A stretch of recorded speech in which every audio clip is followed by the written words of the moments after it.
Que Dieu nous bénisse. Que Dieu bénisse nos bien-aimés qui sont aussi en ligne et aussi qui permettent que la connexion soit bonne comme le matin. J'espère qu'il n'y a pas eu de problème le matin. À un certain moment, le temps était un peu sombre. Bon, Dieu merci qui nous permette à ce que la connexion soit bonne. Vous voyez, le matin, on a parlé, on a terminé par le dévouement. Le dévouement qui est un zèle qui doit nous animer. Quand on regarde un peu le monde religieux, vous voyez comment les gens sont zélés. Surtout à côté de nous, les musulmans, vous voyez, à 4 heures, chaque jour, ils se lèvent pour aller à leur mosquée. Et ils le font avec zèle. Vous savez ce que la parole de Dieu dit en dehors de Christ. Toutes ces choses-là, ce n'est pas vrai qu'ils ne sont pas dans la vérité pleinement, ils ne sont pas dans la vérité. Mais vous voyez comment ils sont zélés. Même à côté de nous, ceux qui se disent chrétiens aussi. Vous voyez comment ils sont zélés. À plus forte raison, nous qui sommes dans la vérité, que cela vraiment nous interpelle. Mais il y a une chose aussi que je voudrais dire, peut-être en nous tirant le chapeau. Que Dieu vous bénisse, mes frères. Parce que je me rappelle, quand ma femme est décédée, on l'a enterrée le samedi 18 avril. Et c'est le lendemain, dimanche 19 avril, que les réunions ont commencé ici. Et depuis cette date-là, les réunions se sont tenues jusqu'à aujourd'hui, 19 avril 2000. Aujourd'hui, on est en juin 2023. Ça fait 3 ans bien comptés passés. Et c'est vrai que les frères ont des occupations, des préoccupations. Mais cela ne nous empêche pas d'assister aux réunions. Un jour, on était dans le bureau d'un frère, très tôt le matin, 6h30. Il était déjà à son bureau. Il devait partir quelque part pour une cause. Et il ne faudrait pas que 7 heures le trouve. Bon, les gens disent, avant, on disait que l'avenir appartenait à ceux qui se lèvent tôt. Mais aujourd'hui, ceux qui se lèvent tôt, c'est pour éviter l'embouteillage. Donc, très tôt. Mais cela ne l'empêche pas de venir. Normalement, le dimanche, c'est pour se reposer. Le dimanche, là, c'est pour se reposer, après le culte se reposer, pour que le lundi, tôt le matin, les gens puissent partir. Mais vous restez là pour assister à la réunion de l'après-midi, pour quitter ici peut-être à 18h, 19h, pour rentrer chez vous, vous reposez quelques temps, la nuit, et puis le matin encore, il faut courir. Il est dit dans Hébreu le matin, je crois qu'on l'a lu, Dieu n'est pas injuste ou bien ingrat pour oublier tout ce que vous faites. Maintenant, peut-être qu'un jour, je vais faire la différence entre les œuvres pour qu'on puisse bien comprendre. C'est vrai que ce n'est pas les œuvres qui sauvent, comme dans certaines religions, les gens le pensent. Mais il y a œuvre et puis il y a œuvre. Il y a ce que nous faisons, l'intention qui est derrière là, c'est ce qui compte. Je vais faire ça pour plaire à Dieu, pour être sauvé. C'est ça qui n'est pas juste. Mais parce que Dieu m'a sauvé, alors je fais ça pour lui. Attendez, je me donne en sacrifice vivant. Je le fais pour sa gloire. Voilà ce qui est juste. Et il ne faudrait pas qu'on confonde ces choses. Dans Éphésiens 2:10 qu'on avait cité le matin, il est dit les bonnes œuvres que Dieu a préparées d'avance pour que nous puissions les pratiquer. Et je crois que c'est dans ce contexte-là que vous sacrifiez votre après-midi de dimanche pour venir, pour rester encore, pour écouter la parole de Dieu. Au lieu de vous reposer pour aller au travail, et toute la semaine, vous courez. Regardez, les frères techniciens, depuis le 19 avril 2000 jusqu'à aujourd'hui, dimanche pour dimanche après-midi pour dimanche après-midi, ils sont là. Vous aussi, vous êtes là. Ça, que Dieu bénisse chacun. Il dit qu'il rendra à chacun selon ses œuvres. Ne baissons pas les bras, même si nous devons faire ça pendant 50 ans, ce n'est rien même du tout. Enoch l'a fait plus, pendant 300 ans. Enoch l'a fait et il a été enlevé. Même si Dieu nous dit qu'il reste 50 ans pour l'enlèvement et que vous continuez à venir au réunion pendant 50 ans, ce n'est rien même, c'est petit. Par rapport à ce qui nous attend. Vous voyez, c'est petit. Donc, je nous encourage à être zélés, à être persévérants, à être dévoués, à l'aimer, à nous soumettre à lui. Tout ce que Dieu fait pour nous, ou bien Dieu nous demande, il n'y a rien pour lui, il n'y a rien. Tout ça, c'est pour notre bien. Tout ce que Dieu nous demande de faire là, quand vous disiez bien, c'est pour notre bien même, c'est pour notre bien-être, c'est pour notre prospérité, c'est tout pour nous. Que Dieu nous bénisse. On va lire quelques passages, ce que j'avais voulu qu'on lise le matin, on n'a pas... Bon, ça a été échangé, on a lu pour le soir, on va lire pour le matin maintenant. Genèse chapitre 1, les versets 27, 28 et 31. Genèse chapitre 1. Dieu créa l'homme à son image. Il le créa à l'image de Dieu. Il créa l'homme et la femme. Dieu les bénit et Dieu leur dit, soyez féconds, multipliez, remplissez la terre et la sujettissez, et dominez sur les poissons de la mer, sur les oiseaux du ciel, et sur tout ce qui se meut sur la terre. Amen. Le 31. Et cela fut ainsi. Dieu vit tout ce qu'il avait fait. Et voici, cela était très bon. Ainsi, il y eut un soir, il y eut un matin. Ce fut le 6e jour. Amen. Que le Seigneur ajoute la bénédiction à sa parole.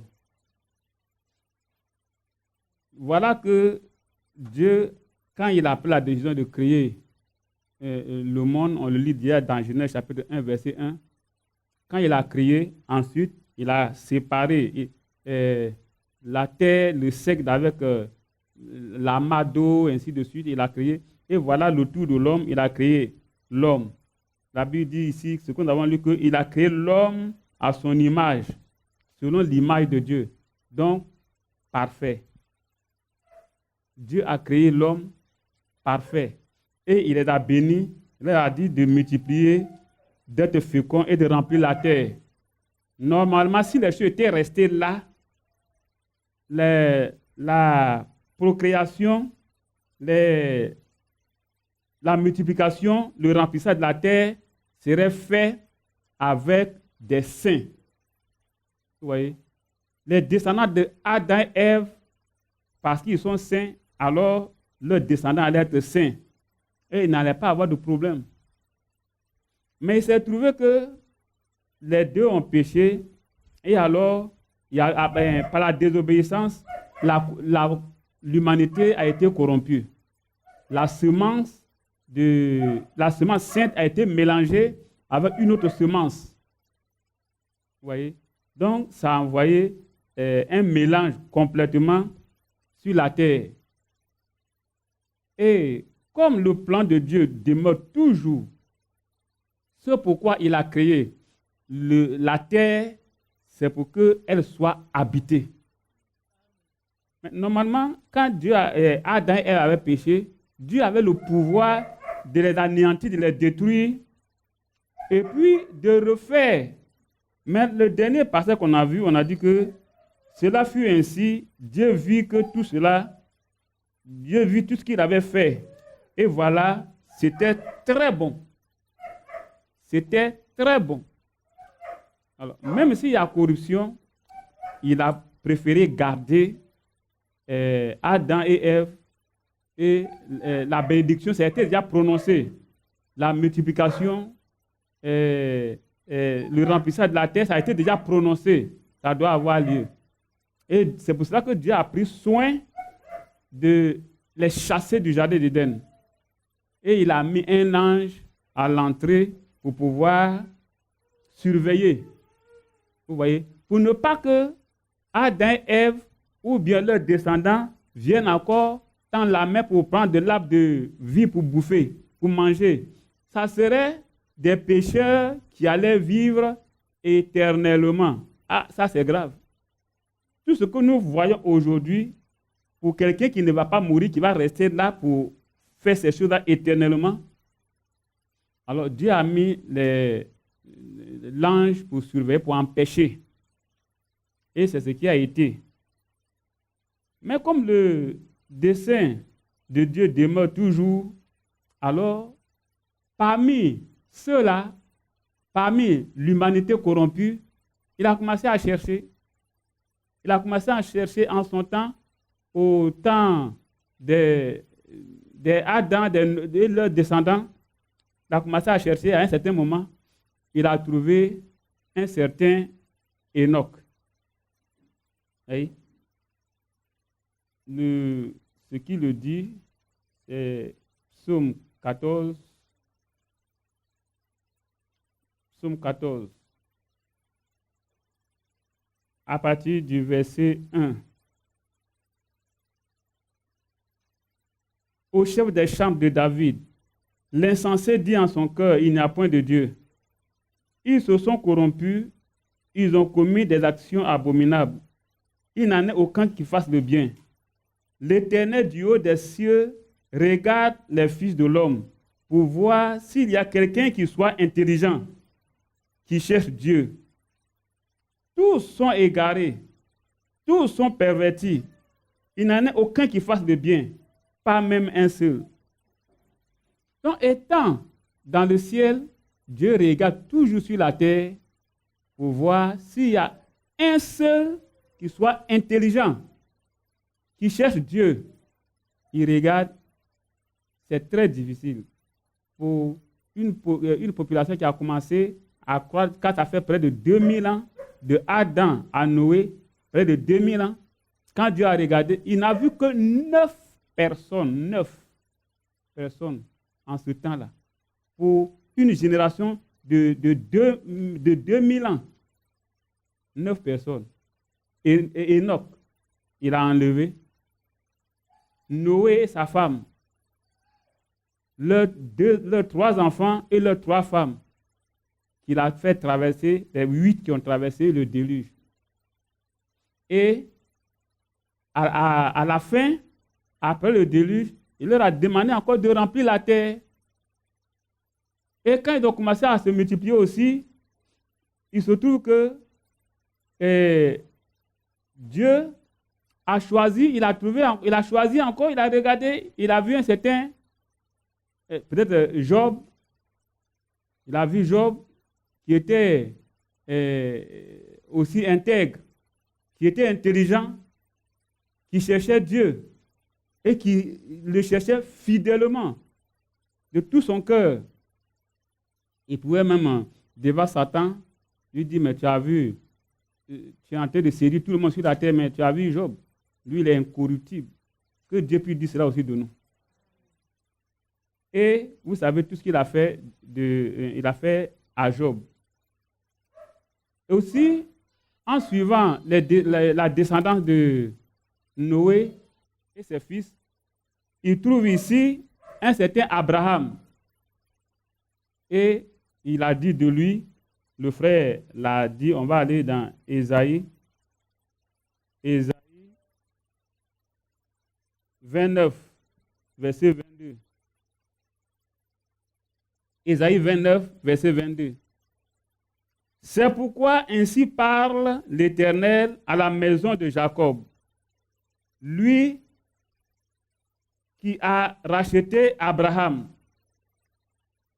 Voilà que ici la Bible nous dit que Dieu a racheté Abraham. Et au chapitre 51, comme le frère en a parlé ici longuement, chapitre 51, le verset 2, portez les regards sur Abraham, votre père, et sur Sarah, qui vous a enfanté.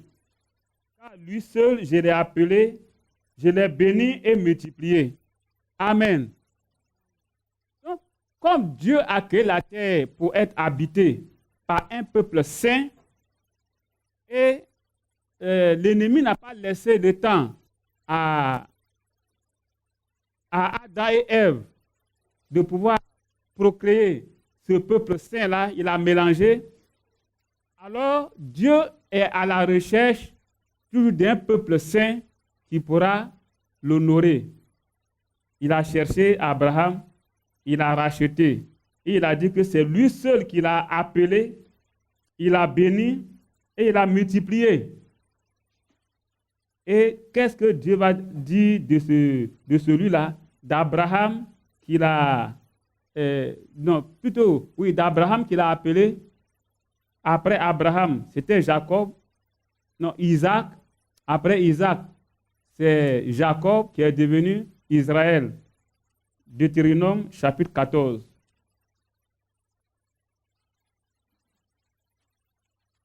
Deutéronome, chapitre 14.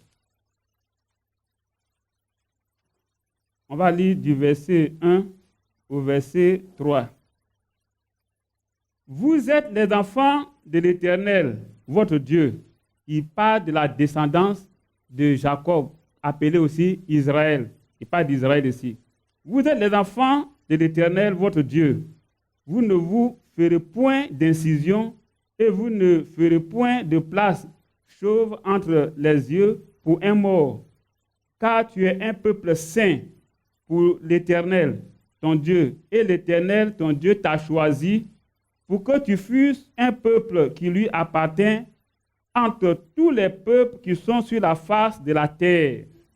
Tu ne mangeras aucune chose abominable. Donc, depuis ce temps-là, quand Dieu a choisi Abraham, ensuite Isaac, ensuite Jacob, appelé Israël, et les 12 tribus d'Israël, il a choisi ce peuple-là. C'est ça ce qu'il nous dit ici. Parmi toutes les nations de la terre, sur la face de la terre, il a choisi ce peuple pour que ce peuple lui appartienne. Et il dit, tu ne mangeras aucune chose abominable.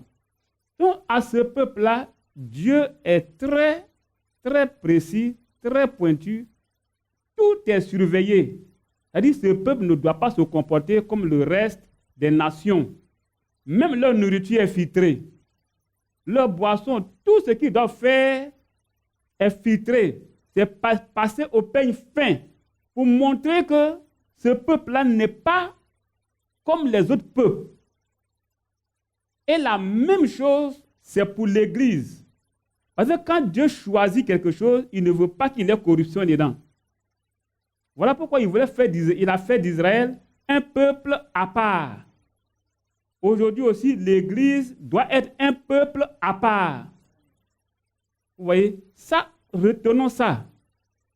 Parce qu'à un certain moment, Jésus pouvait dire que si votre justice ne surpasse celle des pharisiens et des scribes, vous ne pouvez pas hériter le royaume de Dieu.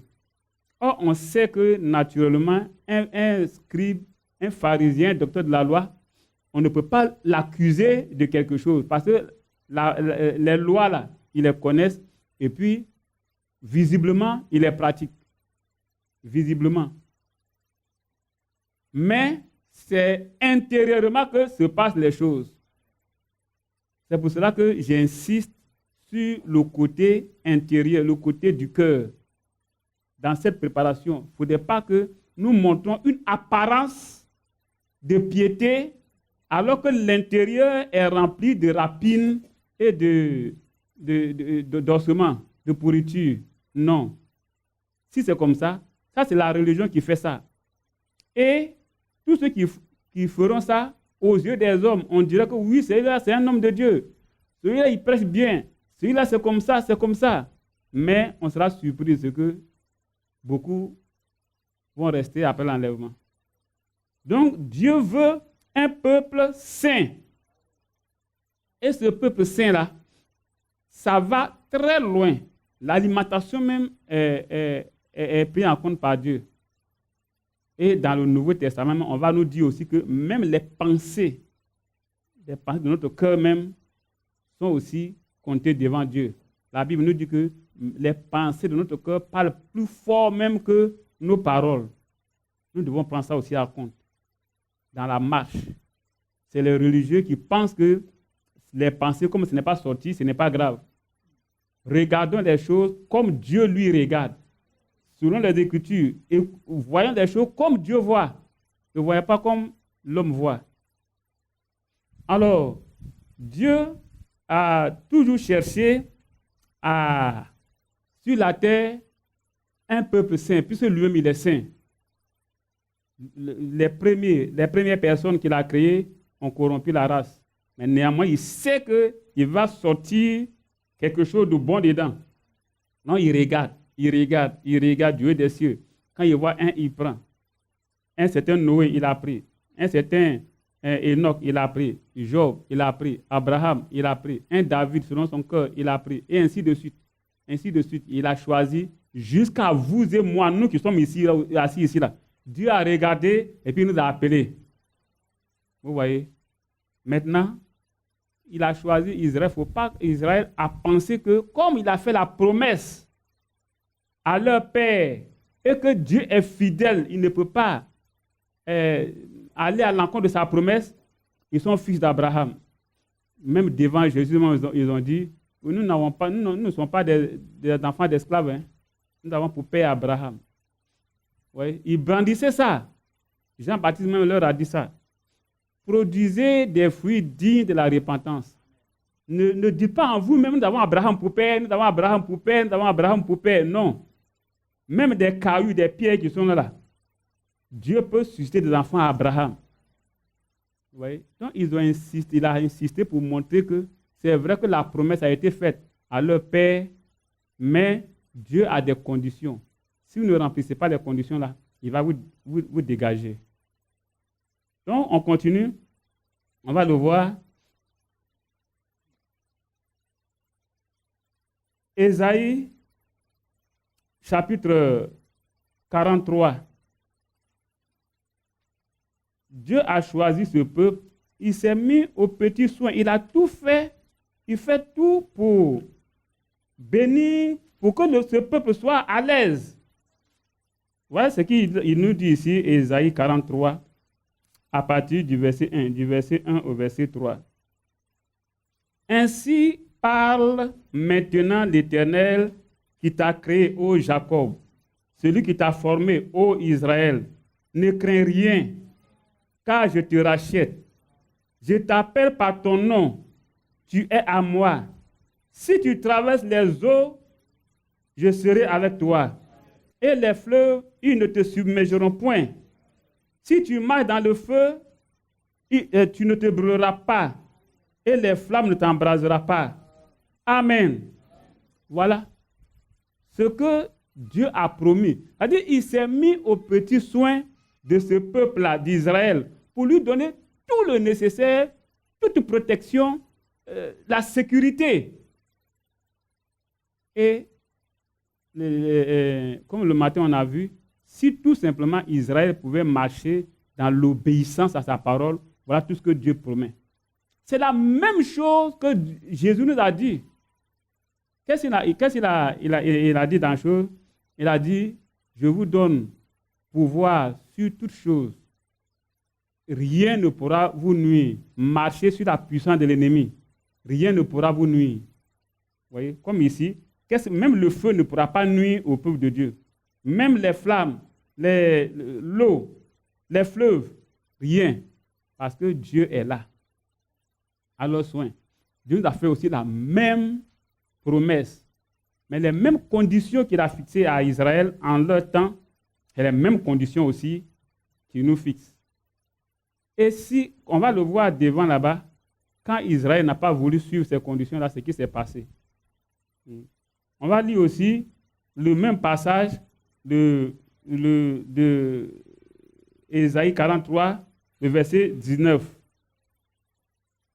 Verset 19 à 21.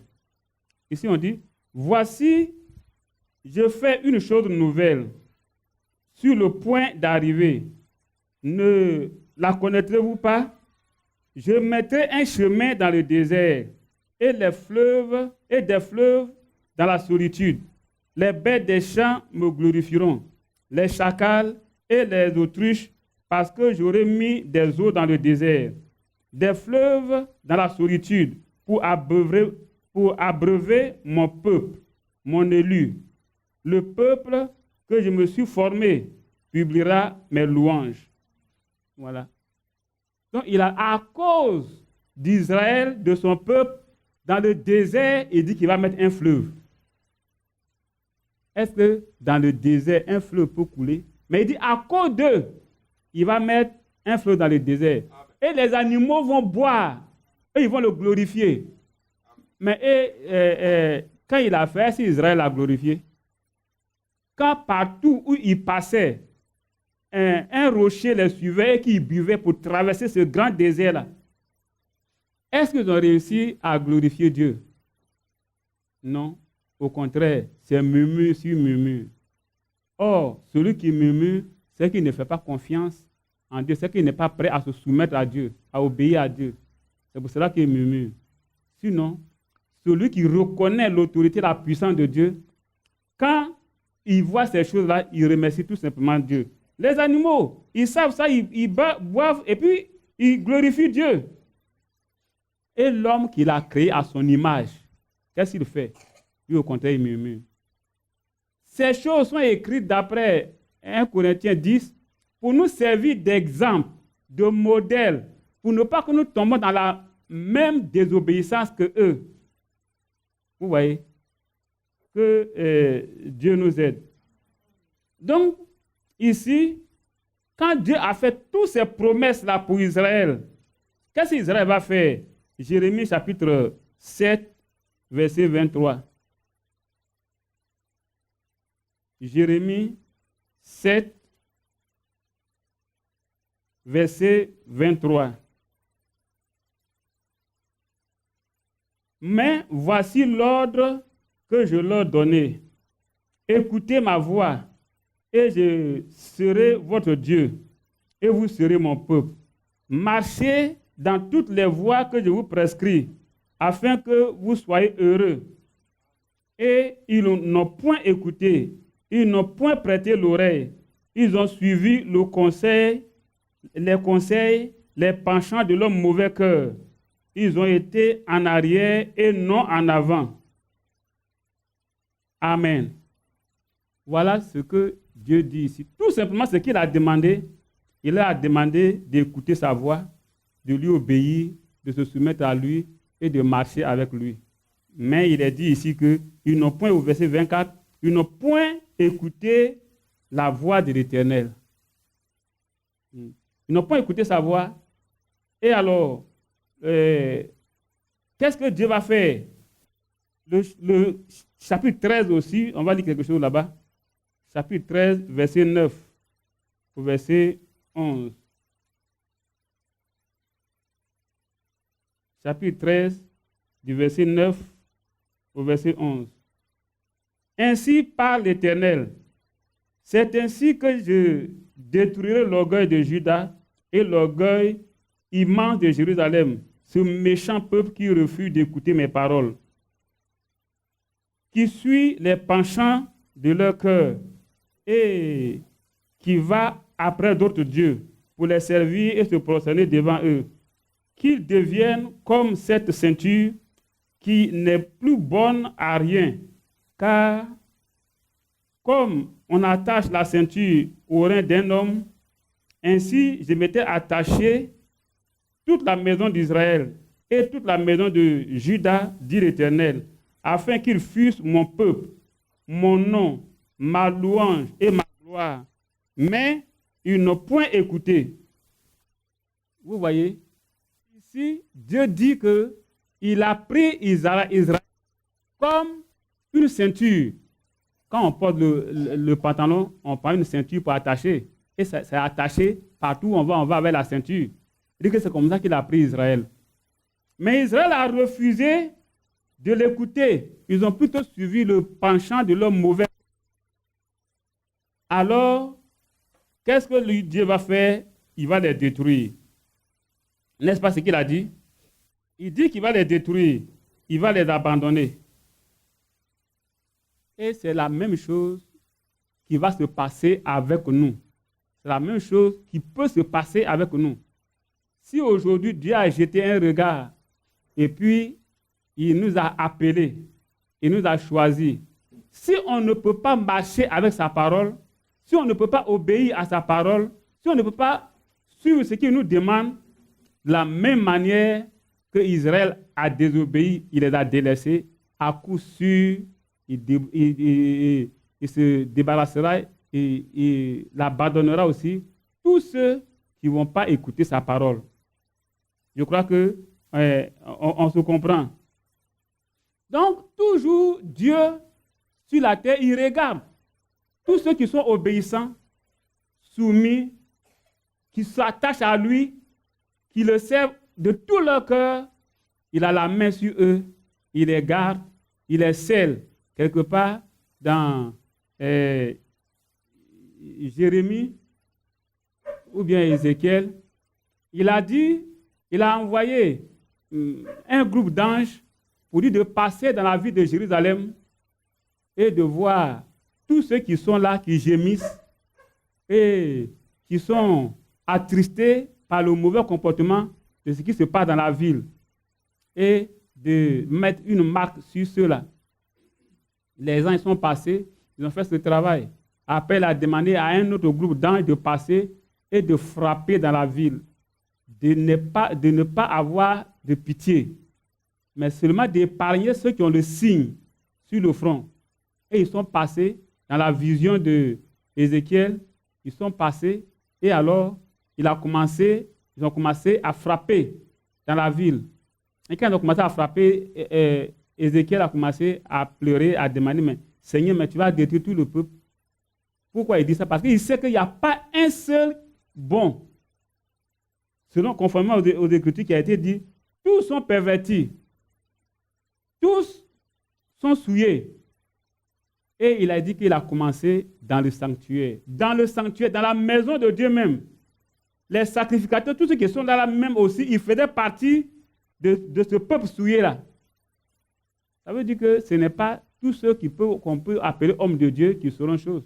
Jésus aussi l'a dit dans Matthieu 7, 21, quand ce jour-là, un certain nombre de personnes arrivera devant lui pour dire que « Ah, Seigneur, nous avons prophétisé par ton nom, nous avons fait ceci, cela par ton nom. » Il a dit « Non, je ne vous ai jamais connu, retirez-vous de moi. » Vous voyez que ce n'est pas le fait de prendre le nom de Jésus, ce n'est pas le fait de montrer une apparence aux gens qui vont dire qu'effectivement on est homme de Dieu qui va nous sauver. Mais il faut l'être intérieurement. C'est ça qui est le problème. Parce que sinon, si c'est les deux choses, on sera dernier. Si ce n'est pas intérieurement, si c'est l'apparence là, si on doit faire un classement, on sera dernier. Dimanche, aujourd'hui, matin là, si on présentait les chants que les gens ont chantés dans des églises là, on fait un classement, on sera dernier. Il y a des qui chantent, tu entends leur voix, on dirait des anges. 4 voix. En tout cas, ils chantent, tu es là même, toi-même, tu es content. Mais ce n'est pas ce que Dieu regarde. Ce n'est pas ce qu'il regarde. Ils font ça, mais quand ils sortent de là, qu'est-ce qu'ils deviennent? Quelles sont les pensées qui les animent? Qu'est-ce qui les pousse dans la semaine? Qu'est-ce qui les contrôle? Quelle est leur conduite? Voilà ce qui fait la différence. Et c'est sur ça que je voudrais que chacun de nous ouvre les yeux. Ce n'est pas quand l'enlèvement va avoir lieu et puis on sera resté comme on dit, oh, mais si je savais. Non, non, non. Si on sait là, c'est maintenant. Que Dieu nous bénisse. Alors, Israël a commencé à désobéir et alors, ça fait qu'à plusieurs reprises, comme Quand Israël désobéit, Dieu envoie un autre peuple pour le corriger, pour les ramener. Au fur et à mesure, ils viennent. Après 2 jours, 3 jours, ils retournent. Mais comme déjà l'intérieur est souillé, comme le matin on l'a vu, Dieu veut qu'on regrette nos comportements, nos actes, et qu'on se repente. Et alors là, lui, Dieu, il se chargera de circoncire le cœur. C'est ce que lui-même il a promis. Hein? On a lu le matin. Il se charge de circoncire le cœur, de ôter tout ce qui est iniquité, de ôter tout ce qui est péché, pour qu'on puisse marcher convenablement. Et ça, il a promis, dans Daniel 9, il a promis ça à Israël. Il y a un temps viendra où il va ôter, il va mettre fin à l'iniquité et ôter le péché du milieu d'Israël. Ce temps arrive. Mais pour le moment, il est avec nous. Donc, c'est avec nous. Pour Israël, c'est avec Israël. Ça ne nous regarde pas. Mais nous, là, c'est le jour de grâce. Nous, c'est notre temps. Ne cherchons pas à faire autrement. Vous voyez, pourquoi est-ce que Dieu s'est tourné vers les nations? Il a dit, Jésus a dit à la femme, à cette femme qui est venue pour son enfant. Jésus a dit non, le pain là, des enfants, on ne donne pas ça aux petits chiens. Il a dit, mais c'est vrai, tu es venu pour la maison d'Israël, c'est vrai. C'est ton peu, tu es venu pour eux. Mais les petits chiens là, à la table, là, ils mangent les miettes qui tombent. Et donc, ce sont les miettes qui tombent là que nous, les nations, nous sommes en train de ramasser pour manger. Donc, faisons très attention. Donc, on continue. Et malgré tout ce qui s'est passé, le dessein de Dieu reste le dessein de Dieu. Le psaume 33 le dit. Psaume 33, verset 11 au verset 15. Psaume 33, 15 à 11.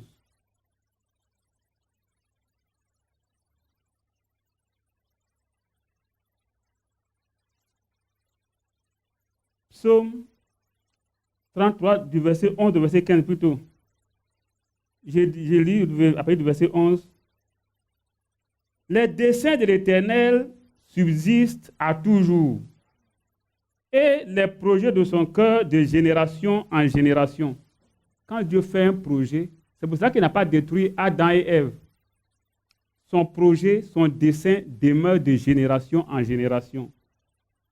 Heureux la nation dont l'Éternel est le Dieu. Heureux le peuple qu'il choisit pour son héritage. L'Éternel regarde du haut des cieux, il voit tous les fils de l'homme. Du lieu de sa demeure, il observe tous les habitants de la terre. Lui qui forme leur cœur à tous. Amen. Donc toujours, comme son dessein de faire habiter la terre par un peuple saint subsiste, sa demeure, alors tout le temps, il regarde sur la terre et il cherche un peuple saint.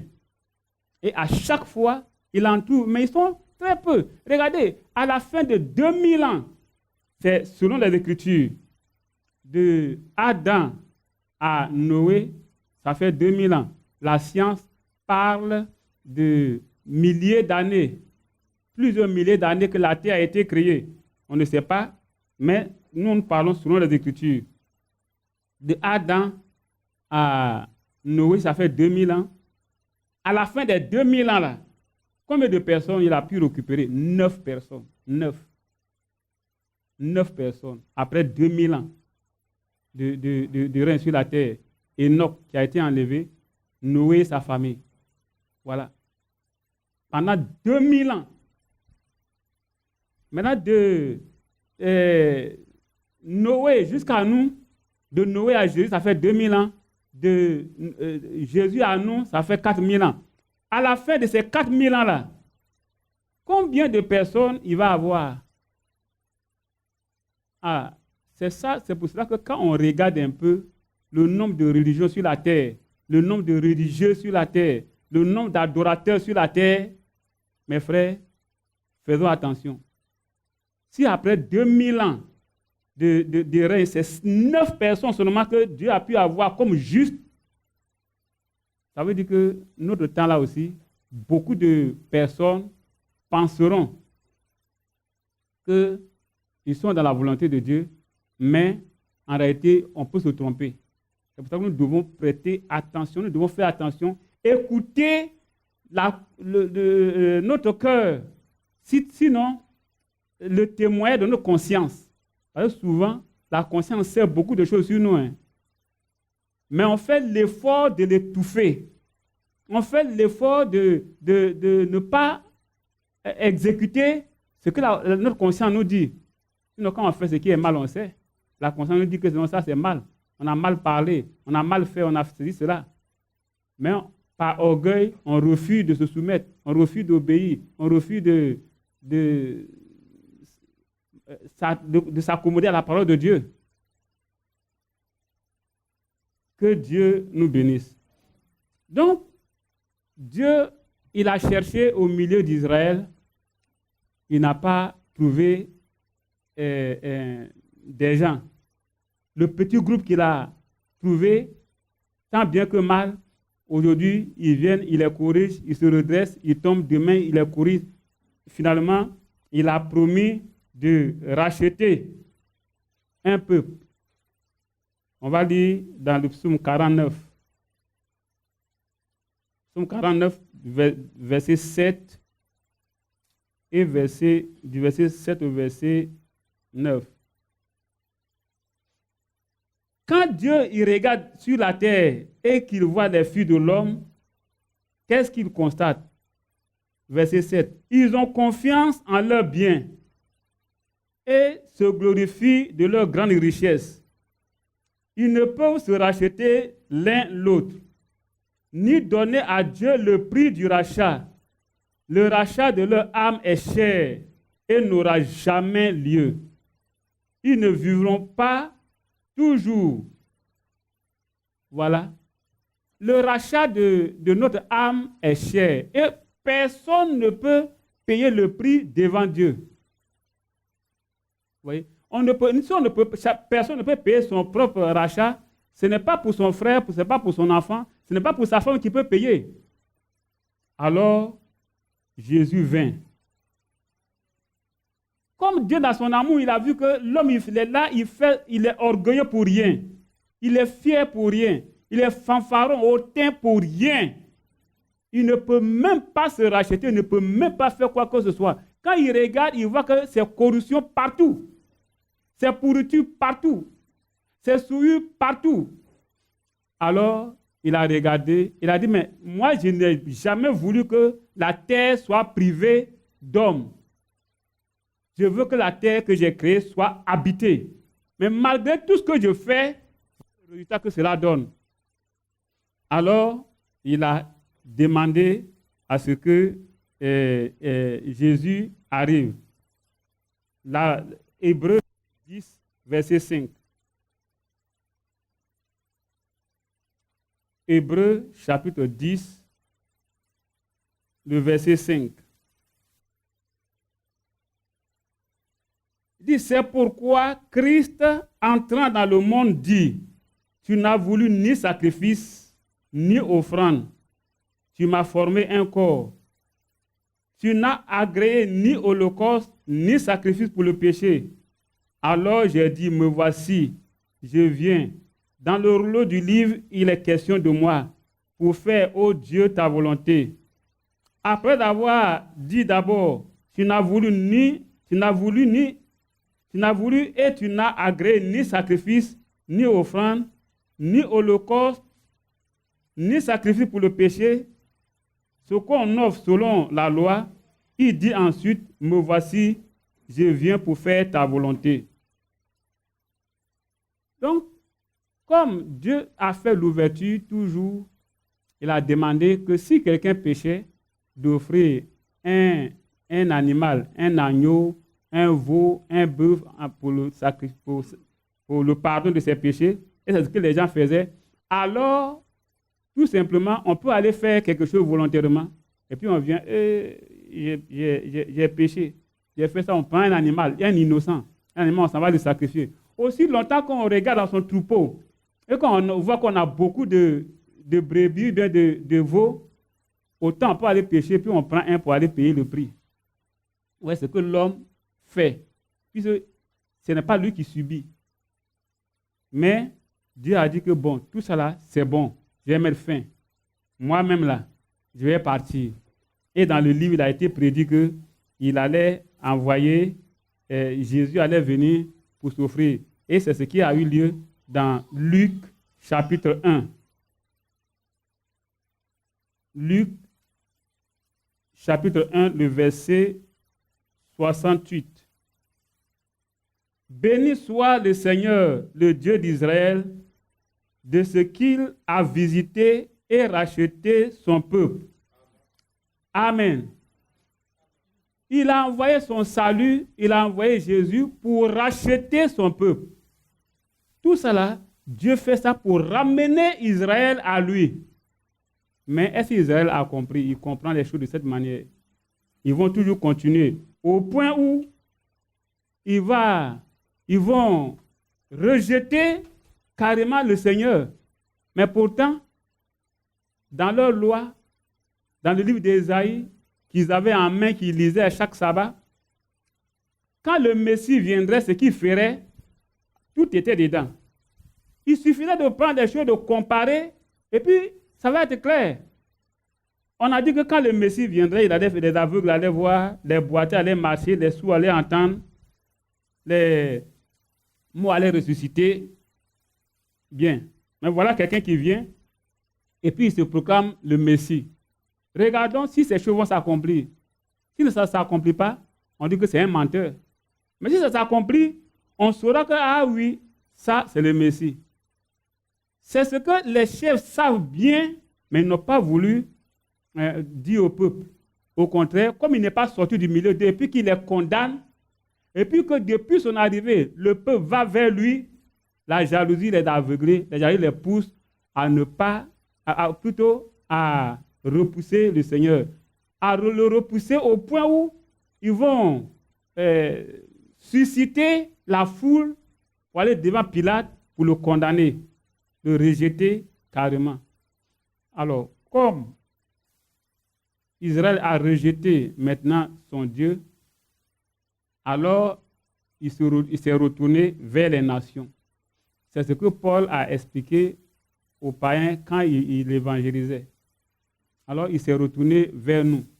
Mais il va se trouver que nous aussi, un jour, les nations, nous allons le rejeter. Et c'est ce qui va se passer dans l'âge de Laodicée.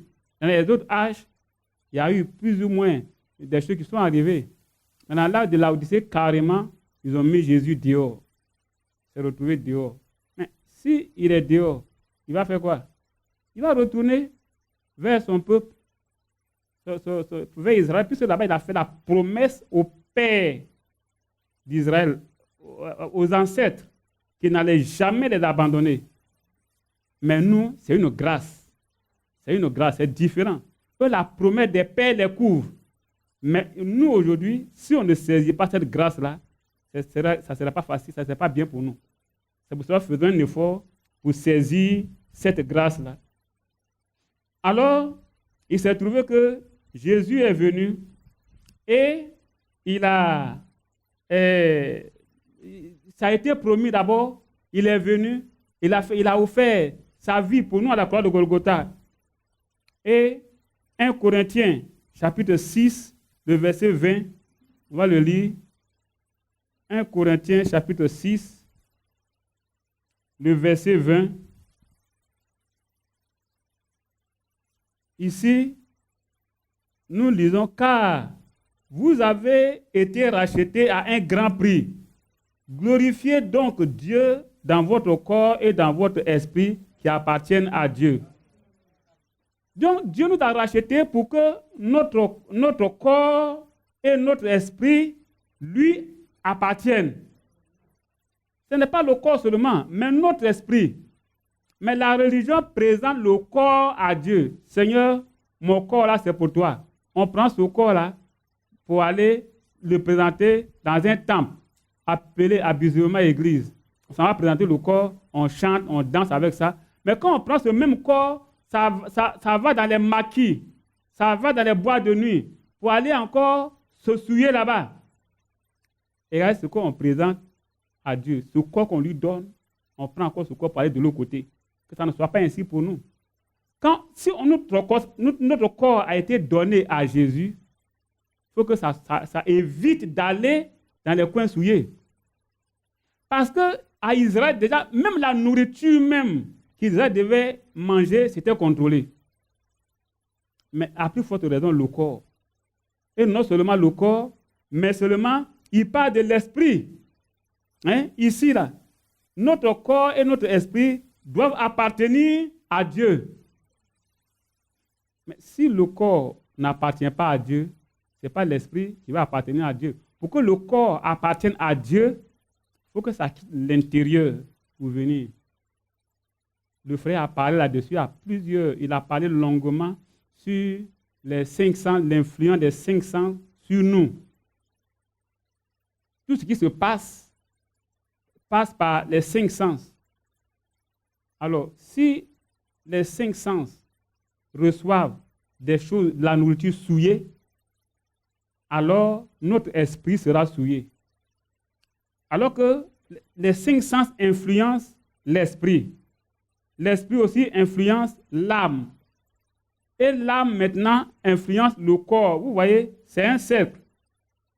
Tout ce que nous goûtons, nous entendons, nous voyons, ça influence notre esprit. C'est ça qui fait que il est dit que si nous regardons une femme pour la convoiter, on a déjà commis adultère avec elle. Le regard, ce que nous entendons, ce que nous goûtons, ce que nous touchons, ça peut influencer notre esprit. Et l'esprit étant influencé, souillé, l'esprit influence maintenant l'âme. Ce que l'esprit dit, ça là, c'est bien. L'esprit donne ses raisonnements comme Ève. Quand elle a vu le fruit et qu'elle a touché, elle a trouvé, ça doit être bon. L'esprit est déjà contaminé. L'esprit a dit, ça c'est déjà bon. Donc l'esprit a convaincu l'âme. Et l'âme a dit, bon. L'homme il donne son feu vert. OK. L'âme doit prendre la décision d'obéir, mais de désobéir. De croire, ou bien de ne pas croire. Vous voyez, elle a 2 décisions. Accepter d'obéir à Dieu, mais refuser d'obéir à Dieu. C'est tout. Si l'âme dit, non, obéir à Dieu, tu vas beau faire, ces personnes-là, ce corps-là n'ira jamais dans un lieu souillé. Parce que c'est l'âme qui commande. Le corps n'est que la marionnette. Maintenant, si l'âme tombe sous le charme de l'esprit, vous dites que c'est beau, c'est agréable à la vue, c'est bien à manger, ça peut ouvrir l'intelligence. Maintenant, le corps s'en va prendre pour manger. C'est fini. Et Jacques a bien expliqué ça. Il dit quand quelqu'un est tenté, il ne faut pas qu'il va dire que c'est Dieu qui me tente. Dieu ne tente personne. Mais on est tenté par notre propre convoitise. Et la convoitise vient d'où? C'est parce qu'on a regardé, ce qu'on a vu. La convoitise vient de ce qu'on a goûté. On a senti, on a entendu. La convoitise vient de là. Et quand la convoitise, ça y est là, oui, on raisonne, oui, ça peut être juste, ça peut être vrai, oui, c'est fini. Et quand le péché, quand c'est déjà conçu, le plan de pouvoir faire la chose est déjà conçu, c'est le péché. Quiconque regarde une femme pour la convoiter a déjà péché. Et le péché étant consommé, enfante la mort. Vous voyez le processus du péché. Ça, là, on en a parlé, je crois, il y a longtemps. Si on veut éviter de tomber dans un péché, faisons attention à nos sens. C'est pour ça que des gens disent que, et puis c'est vrai, le premier regard, quelqu'un avance, il s'en va, il voit qu'il regarde quelque chose. C'est involontaire, il continue son chemin. Mais si une deuxième fois, il tourne les regards pour venir regarder, ça devient volontaire. C'est-à-dire tu sais que quelque chose ne va pas là. Et puis maintenant, tu reviens pour regarder. Ça devient convoitise. Et là, c'est déjà, le péché a déjà commencé. Tu as regardé une deuxième fois, tu vas regarder une troisième fois, et maintenant, quelque chose va t'attraper, Et tu vas commencer maintenant à regarder les détails qui vont t'amorcer. Vous voyez? C'est pour cela que mes frères, mes sœurs, faisons attention à notre marche. Ne laissons pas des choses souillées nous traverser parce que nous regardons, nous entendons, nous goûtons, nous touchons. Vous voyez, par toutes ces choses-là. Retournons encore de 2020, 19 avril 2020, jusqu'à aujourd'hui, le frère a dit beaucoup de choses. Quand je suis là, je retourne et puis je prends au hasard une prédication comme ça. C'est comme si c'est maintenant que... C'est comme si je n'avais pas entendu ça avant. Vous voyez? Il y a des choses qui sont vraiment bien dites. Et quand j'ai dit que, une fois j'ai dit quelque part que c'est la volonté de Dieu que le frère soit sorti. S'il n'était pas sorti, toutes ces prédications ne seraient pas prêchées. Quelqu'un a pris ça en mal. Il dit, pourquoi il dit que c'est la volonté de Dieu? Il dit, ça m'engage, c'est moi qui le dis. Et puis Dieu sait combien de personnes ces prédications ont aidé. Dieu sait. Si vous rejetez, ce n'est pas mon problème. Je ne gère pas les humeurs de quelqu'un. Vous voyez? Moi, je regarde, il y a la réalité. Puis tout ça, c'est sur YouTube. Les frères ont bien fait de conserver toutes ces choses-là. Quand quelqu'un demande, on lui balance ça là. Il regarde. Et ça continue d'aider des gens. Ça continue de faire des vagues. Vous avez le témoignage qu'il y a des gens qui ont entendu et qui ont appelé pour savoir qui est celui-là qui prêche en ligne comme ça. Que ce soit en Côte d'Ivoire, si bien à l'extérieur, il y a des gens qui continuent de regarder. Que Dieu nous bénisse. Alors, Dieu a envoyé Jésus et il a dit que ce prix-là, le prix de notre rachat, c'est un grand prix. Et que nous devons glorifier Dieu de par notre corps et notre esprit qui lui appartiennent. Dans la question, c'est ce qui est écrit. Hein? Je relis. Glorifiez donc Dieu dans votre corps et dans votre esprit qui appartiennent à Dieu. Ça, c'est ce qui est écrit. Maintenant, quand je ramène la chose à moi, je me pose la question, est-ce que mon corps et mon esprit appartiennent à Dieu? C'est comme ça que moi je médite, c'est comme ça que moi je vois les choses. Ce qui est écrit là, je ramène ça à moi pour voir si c'est conforme à ma vie. C'est écrit, c'est vrai. Mais est-ce que quand je regarde dans ma vie, c'est conforme? Et en cela, il faut être sincère, il faut être honnête, il faut être franc pour ne pas se tromper. Si on peut fermer les yeux là-dessus pour dire, ouf, ce n'est pas grave, le sang de Jésus, Jésus est mort, on dit qu'il a payé le prix, c'est fini. On va de l'avant.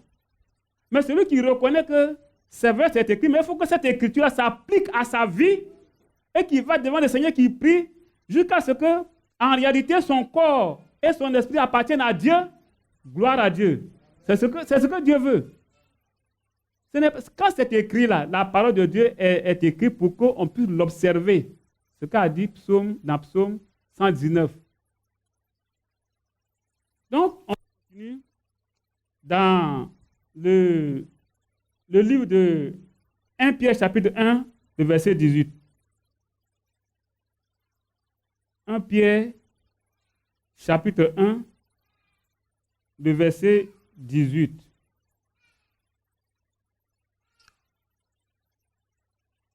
Ici, il est dit, sachant que ce n'est pas par des choses périssables, par de l'argent ou de l'or que vous avez été rachetés, de la vaine manière de vivre que vous avez hérité de vos pères, mais par le sang précieux de Christ.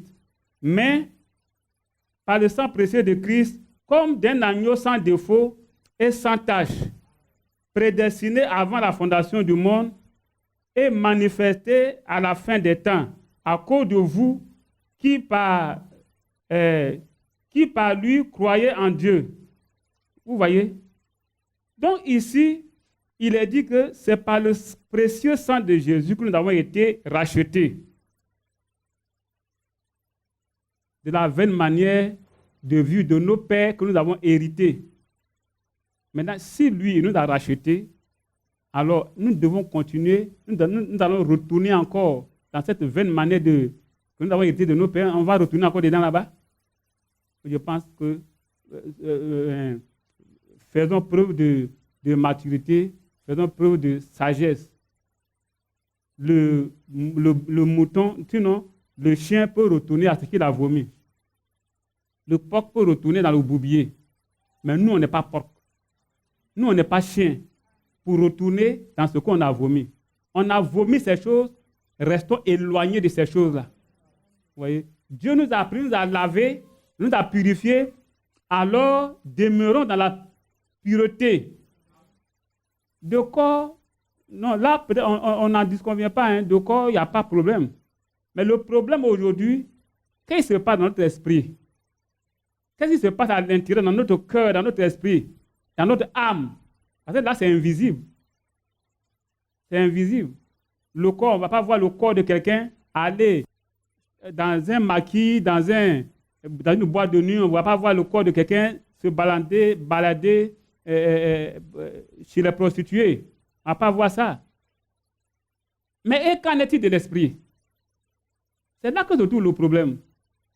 Qu'en est-il de l'esprit? Avec l'Internet qui est là présentement, avec les téléphones portables, avec les ordinateurs, qu'en est-il de l'esprit? Qu'est-ce que nous donnons à manger à notre âme et à notre esprit? Sachez que déjà dans Genèse et dans Deutéronome, ce peuple saint-là, Dieu leur a dit de faire attention à ce qu'ils vont manger. De ne pas manger quelque chose de corrompu, quelque chose de souillé, et physiquement. Mais spirituellement aussi, nous abreuvons notre esprit de quoi? Aujourd'hui, il y a plusieurs personnes qui vont sur Internet. On ne sait pas qu'est-ce qu'ils s'en vont raconter. D'abord, avant, les gens parlaient de goûter voir. Et puis, déjà, dans ce message-là, à Gagnoa, il y a une doctrine qui sillonne pour dire que si tu as fait vœu à la sœur, qu'elle a accepté, c'est fini. Vous pouvez vivre ensemble. On n'a pas besoin d'aller la doter, on n'a pas besoin d'aller à la mairie, on n'a pas besoin d'aller voir les parents. Tu la prends comme ça, et puis vous vivez ensemble. Voilà que, si c'est vraiment vrai, la liberté de concubinage est libérée en Côte d'Ivoire, est donnée en Côte d'Ivoire. Ils vont opter pour ça. Ils vont dire que bon, j'ai fait voir la sœur, elle a accepté, allons à la mairie, allons à la sous-préfecture, allez, papier, donnez, liberté de concubinage. On remplit, on vient. Voilà. On a signé notre contrat de concubinage. On va leur dire quoi? Vous voyez? Déjà, l'esprit est là. Ça planait quelque part. Maintenant, on vient de dire, et puisque cela dit qu'on doit obéir aux autorités, ce que les autorités disent qu'on doit suivre, ils vont suivre. Ils vont suivre, tout simplement. Ne nous laissons pas gagner. Ne nous laissons pas séduire. Que Dieu nous bénisse. Donc, ici, Apocalypse chapitre 5, le verset 9 et le verset 10 aussi, nous dit là-bas que Jésus nous a rachetés par son sang.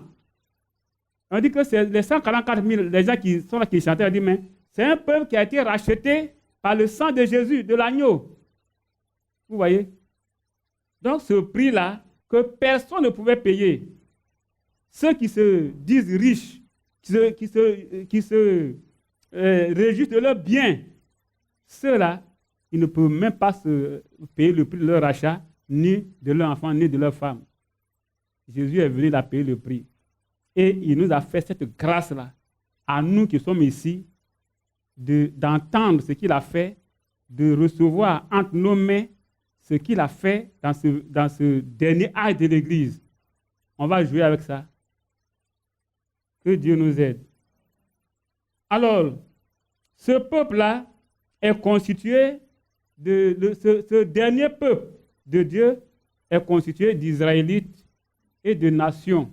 C'est eux qui forment l'élu, qui forment l'épouse, qui forment ceux qui vont hériter la Nouvelle Jérusalem et la terre. Vous voyez, c'est eux. Dans Romains chapitre 11, Paul a parlé largement de ça. Comme l'olivier sauvage et l'olivier franc. Romains chapitre 11, verset 17 au verset 22. Il dit, mais si quelques-uns des branches ont été retranchés, et si toi, qui étais l'olivier sauvage, c'est-à-dire nous les nations, on est comme l'olivier sauvage, et si toi, qui étais un olivier sauvage, tu as été hanté, c'est-à-dire branché, c'est-à-dire greffé à leur place, et rendu participant de la racine et de la graisse de l'olivier, ne te glorifie pas aux dépens de ces branches. Si tu te glorifies, sache que ce n'est pas toi qui portes les racines, mais que c'est la racine qui te porte. Tu diras donc, les branches ont été retranchées afin que moi, je fusse hanté. Cela est vrai. Elles ont été retranchées pour cause d'incrédulité. Et toi, tu subsistes par la foi. Ne t'abandonne pas à l'orgueil, mais crains. Car si Dieu n'a pas épargné les branches naturelles, il ne t'épargnera pas non plus. Considère donc la bonté la bonté et la sévérité de Dieu, sévérité envers ceux qui sont tombés et bonté envers toi, si tu demeures ferme dans cette bonté. Si nous demeurons fermes dans la bonté de Dieu, alors nous serons branchés une bonne fois. Et quand on dit branché, quand on dit greffé, quand on dit hanté, ça veut dire qu'on est collé, c'est fini. La même racine, la sève, la puissance, l'autorité qui passe par la racine vient en nous. Vous voyez pourquoi Jésus a dit que celui qui croit en moi fera les œuvres que je fais et il la fera davantage. Parce que lui, il s'en va au Père. Et ça là aussi, ça fait partie des choses. Puisqu'il s'en va au Père, alors il laisse qui sur la terre? C'est nous. On va continuer pour terminer. Ici, il est donné un avertissement. Un avertissement a été donné. 2 Pierre, chapitre 2, verset 1 à 3. 2 Pierre, chapitre 2, verset 1 jusqu'au verset 3.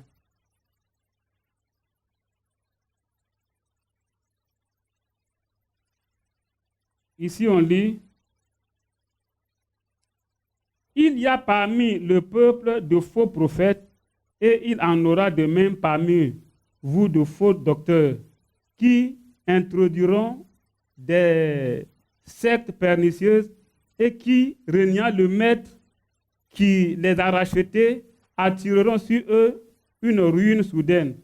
Plusieurs les suivront dans leur dissolution, et la voie de la vérité sera calomniée à cause d'eux. Par cupidité, ils trafiqueront de vous au moyen de paroles trompeuses. Eux que menace depuis longtemps la condamnation et dont la ruine ne sommeille point. » Voilà, ici Pierre met en garde qu'il aura des faux docteurs, il aura des faux prophètes qui vont venir. Vous voyez le diable, depuis Adam, il est venu physiquement pour corrompre la race humaine. Il a réussi. Après Noé, il a continué cette œuvre-là. Mais ici, à notre temps, ce n'est plus physiquement que les choses se passent. C'est spirituellement que les choses se passent. Vous voyez? Alors, l'ennemi, sachant que nous, aujourd'hui, nous misons sur la parole de Dieu, c'est par cette parole-là qu'il va passer. C'est pour ça que nous devons faire attention pour ne pas écouter du n'importe quoi.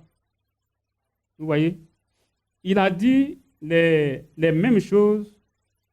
Jésus a donné cet avertissement dans Matthieu chapitre 13, verset 33. Il y a un jeune frère qui m'a posé la question à une convention là. Il m'a posé la question. Il a dit, bon, je vais poser une question. Il a dit, oui, vas-y. Il dit, bon, il a ouvert la Bible, Matthieu 13, 33. Il leur dit 7 autres paraboles. Le royaume des cieux est semblable à du levain qu'une femme a pris et mis dans 3 mesures de farine, jusqu'à ce que la pâte soit toute levée. Voilà, c'est ça. Il dit, mais, j'ai dit, bon, mais, il dit, non. Comme le levain n'a pas bonne presse dans la Bible, et puis ici, on dit que le royaume de Dieu est semblable à du levain qu'une femme a pris pour mettre en 3 mesures. Alors, il ne comprend pas. Ah. C'est le petit Othniel de frère Nicodème. Et il dit, bon, je lui ai donné une réponse. Il dit, bon, je vais réfléchir là-dessus, hein, et puis il va te revenir. Sinon, ça la même, ce verset-là est calé. Et puis, c'est un seul verset, hein, c'est petit comme ça, là, mais je n'ai jamais pensé à analyser. Donc, bon, je vais y penser. Donc, c'est après, quand j'ai commencé à lire, à faire ce que j'ai compris de quoi il est question. Ici, le levain, quand on va dans Matthieu, chapitre 16, Matthieu, chapitre 16, à partir du verset 5, on dit, les disciples, en passant de l'autre bord, avaient oublié de prendre des pains. Jésus leur dit, gardez-vous avec soin du levain des pharisiens et des sadducéens. Les disciples raisonnaient en eux-mêmes en disant, c'est parce que nous n'avons pas pris de pain. Jésus, l'ayant connu, dit, pourquoi raisonnez-vous en vous-même, gens de peu de foi, sur ce que vous n'avez pas pris des pains? Êtes-vous encore sans intelligence et ne vous rappelez-vous plus les 5 paniers des 5 000 hommes et combien de paniers avez-vous emporté? Ni les 7 pains et 4 000 hommes et des 4 000 hommes et combien de corbeilles vous avez emporté? Comment ne comprenez-vous pas Comment ne comprenez-vous pas que ce n'est pas au sujet du pain que je vous ai parlé? Gardez-vous du levain des pharisiens et des sadducéens.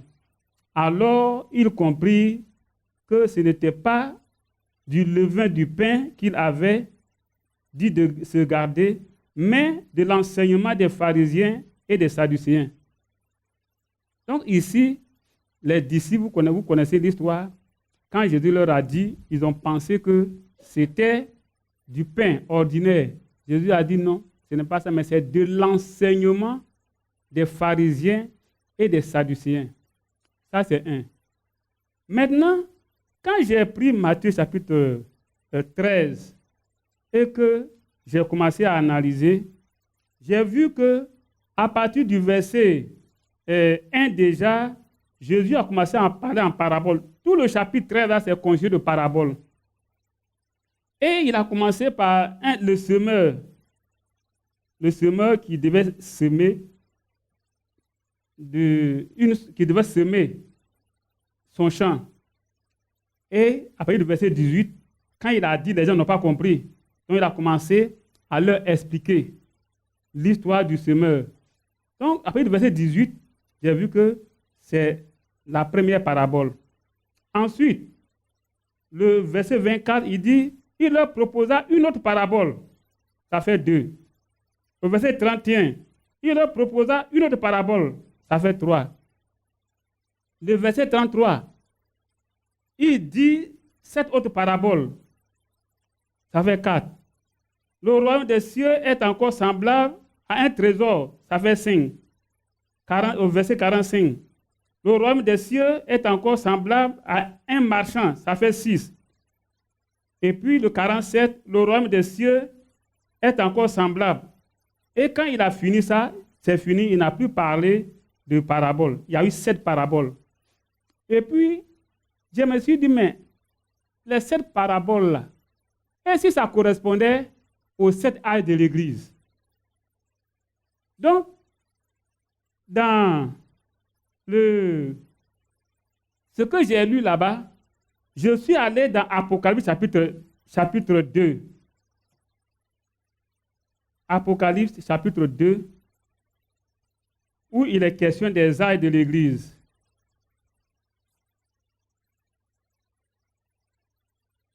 Alors, au verset 18, ça correspond au 4e aile de l'Église. Vous voyez, 4e aile de l'Église, verset 18. Écrit à l'ange de l'Église de Thyatire, voici ce que dit le Fils de l'homme, celui qui a les yeux comme une flamme de feu et dont les pieds sont semblables à de l'airain poli. Je connais tes œuvres, ton amour, ta foi,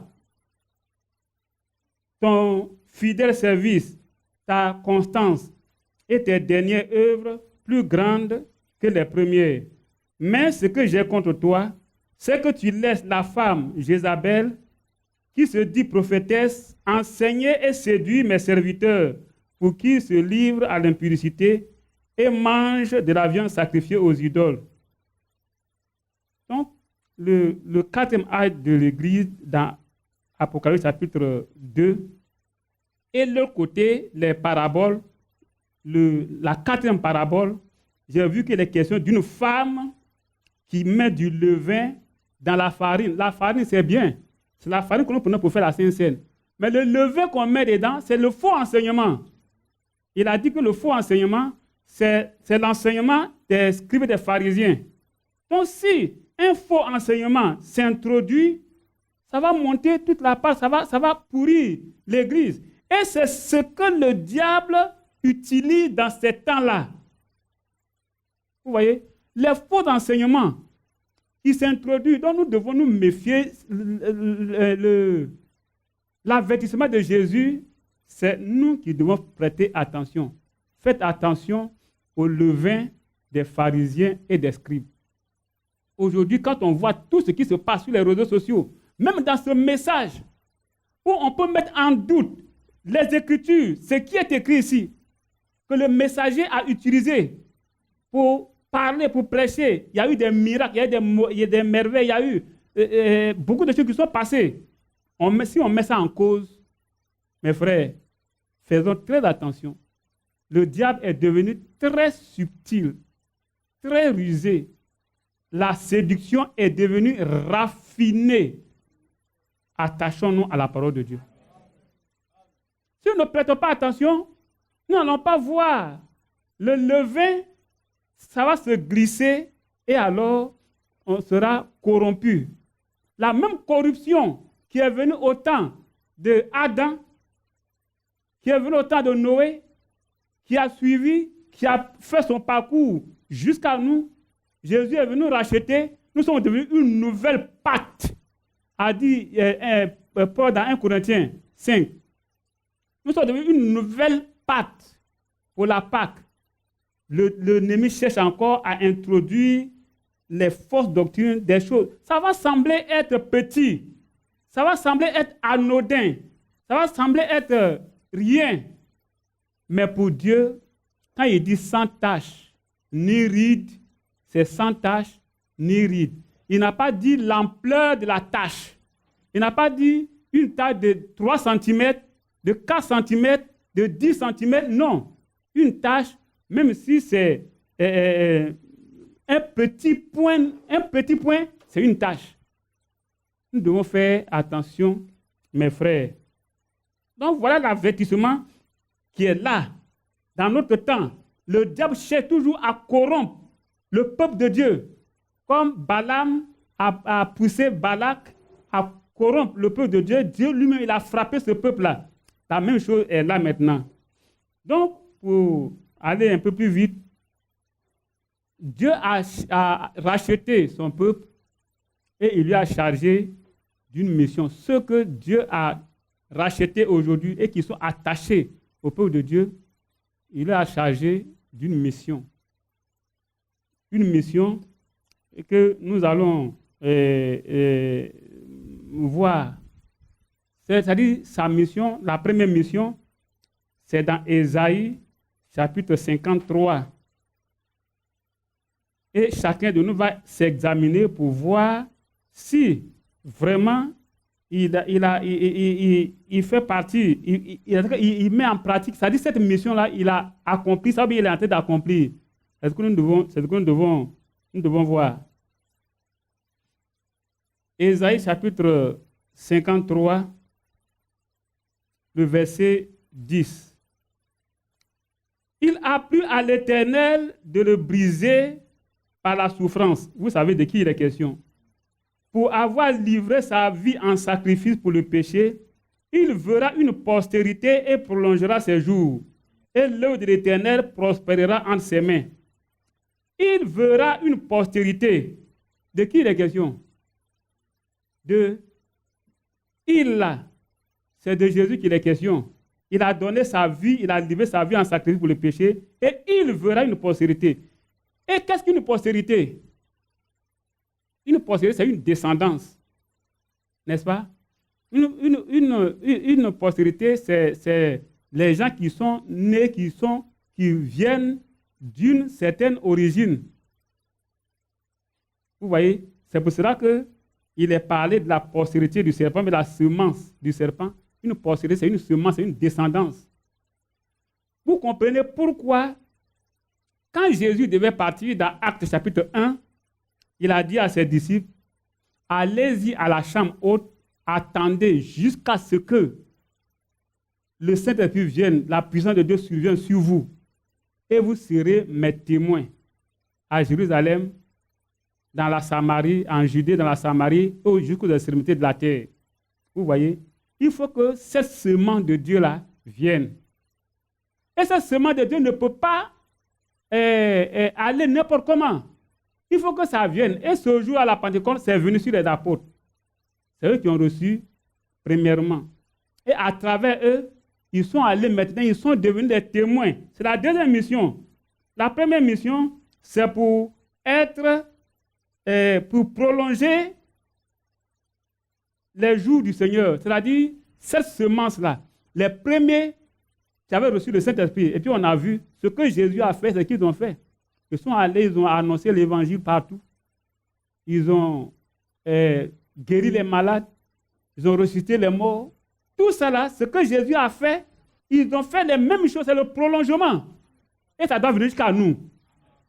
Vous voyez, quand le frère parle de cette pierre d'où nous avons été, le rocher nous avons été taillé, le petit morceau que nous sommes et le gros rocher, c'est les mêmes choses. Ce sont les mêmes constituants, les mêmes éléments, ce sont les mêmes choses qui sont dedans. Les mêmes attributs, les mêmes caractéristiques, tout. Pourquoi? Parce que nous sommes de sa postérité. Alors si nous sommes la postérité de Jésus, pour que nous puissions la postérité de Jésus, il faut que l'Esprit de Jésus soit en nous. C'est pour ça qu'il a dit dans Romains 8 là que celui qui n'a pas l'Esprit de Christ ne lui appartient pas. Celui qui a l'Esprit de Christ, il est une postérité de Christ, parce que la semence Christ est en lui. Et voilà pourquoi les gens ne sont pas allés prêcher l'évangile tout de suite.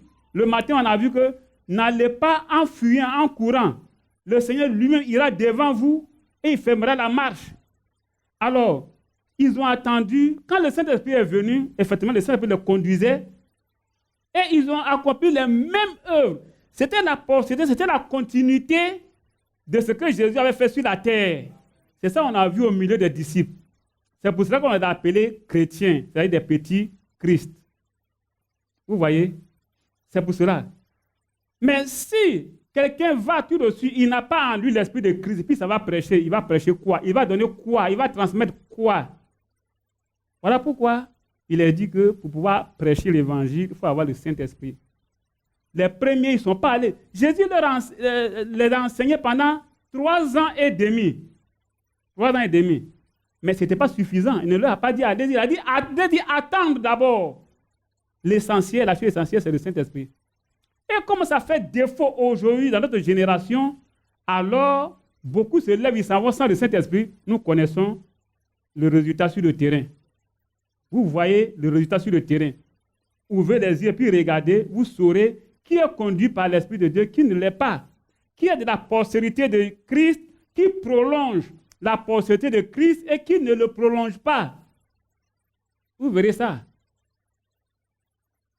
La deuxième mission, c'est être ses témoins, comme il a dit dans Actes chapitre 1, le verset 8. Vous serez mes témoins. Vous voyez? Est-ce que nous sommes témoins de Jésus? Et dans notre milieu, là, dans notre quartier, nous sommes témoins de Jésus. Quand les gens nous voient là, ils peuvent dire les mêmes choses comme à Antioche, où quand ils ont vu les gens qui étaient là, ils disent que non, ça, ce sont des chrétiens. Est-ce que là, c'est la même chose? Cette mission que Christ a donnée là, être ces témoins-là, est-ce qu'on l'est? Nous le sommes.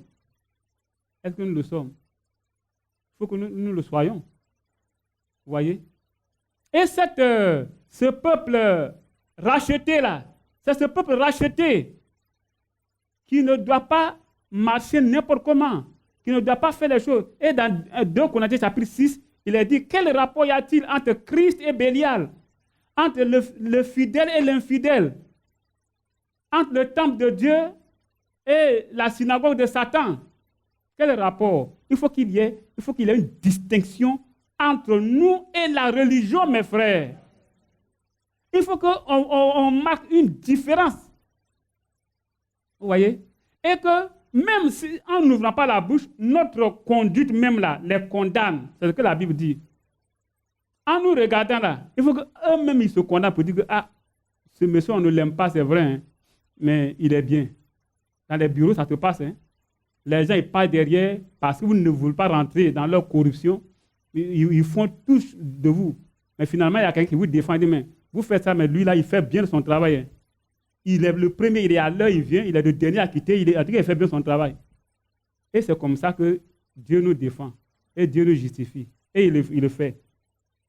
Donc, la troisième chose, Paul l'a dit dans 2 Corinthiens chapitre 5, le verset 20. 2 Corinthiens chapitre 5, le verset 20. On va le lire et puis c'est fini. 2 Corinthiens chapitre 5, le verset 20. Paul dit ici, nous faisons donc les fonctions d'ambassadeurs pour Christ, comme si Dieu exhortait par nous. Nous vous en supplions au nom de Christ. Soyez réconciliés avec Dieu. Voyez, donc le croyant, le chrétien, le racheté est un ambassadeur de Christ, de Dieu, auprès de la terre. Comme notre frère Jean-Marie n'est pas là, sinon j'allais lui demander, il allait nous dire le rôle d'un ambassadeur, ce qu'un ambassadeur fait. Là, ça allait être bien dit. Mais si moi je le dis, ça ne sera pas bien dit. Mais je crois que l'ambassadeur, c'est le représentant d'un pays dans un autre pays. Lui il est ambassadeur de la Côte d'Ivoire en Suisse. Nous sommes ambassadeurs du ciel sur la terre. Vous voyez? Est-ce que s'il était là, il allait bien nous détailler, on allait voir et puis on allait comparer ce que l'ambassadeur fait là, dans l'autre pays, est-ce que c'est ce que nous faisons sur la terre ici? Il allait bien nous détailler ce qu'ils font là-bas, là, en Suisse, là-bas, ce qui les intérêts de la Côte d'Ivoire, de quelle manière ils défendent les intérêts de la Côte d'Ivoire là-bas. Là. Il allait nous expliquer et puis nous aussi on allait voir, on allait bien comprendre. Comme je ne le suis pas, en tout cas je me garde de ne pas faire chose. Mais est-il que, d'après ce que nous savons dans les Écritures, nous devons représenter Christ, le royaume de Dieu, sur la terre. S'il y a des choses de Dieu que les gens ne comprennent pas, en nous regardant, ils peuvent comprendre. Nous devons, quand les gens disent qu'aujourd'hui, il n'y a plus de vrais chrétiens, quand ils vont nous regarder, ils vont savoir qu'il y a de vrais chrétiens aujourd'hui. Qu'il y a un dans notre bureau, il y a un dans notre service. Au marché, là, il y a une là-bas qui vend piment. Et ainsi de suite. Il faut qu'ils puissent le voir et puis voir que nous sommes vraiment ambassadeurs. Et que nous puissions réconcilier par notre conduite, par nos paroles, par nos actes, réconcilier les gens avec Dieu. Vous voyez? Donc, tout ce que Dieu a acquis par son sang, voilà leur mission. Ils doivent pouvoir prolonger, ils sont la postérité de Christ, ils doivent pouvoir prolonger les jours de Dieu, de Christ sur la terre. Ce que le Seigneur a commencé là, on doit pouvoir prolonger ça. On doit pouvoir voir ces choses-là au travers de nous. nous devons être ses témoins, être des ambassadeurs de Dieu sur la terre.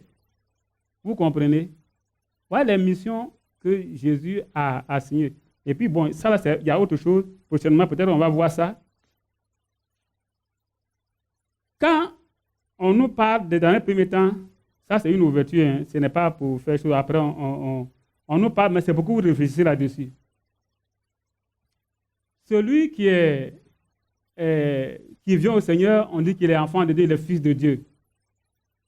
Maintenant, comment ça se fait que, après on parle d'épouse, de fils de Dieu, enfant de Dieu, de fils de Dieu, on parle qu'on est élu, on est épouse. On peut épouser son fils ou bien sa fille ou bien son papa. Mais ça, l'Écriture est claire là-dessus. De quelle manière, pourquoi on parle de fils, de quelles conditions on parle d'épouse, et ainsi de suite. Et tout ça, ça va ensemble. C'est les Écritures, ça concorde. Vous comprenez? Alors, c'est ce que nous sommes. Nous sommes vraiment enfants de Dieu. Nous sommes aussi épouses de Jésus-Christ. Et en tant qu'épouse, nous devons nous comporter comme une épouse. En tant que fils, nous devons nous comporter comme fils de Dieu. Et tout ça, c'est ce que Jésus attend de nous, c'est ce que Dieu attend de nous. Le peuple racheté là, Israël a été rebelle. Ils se sont rebellés.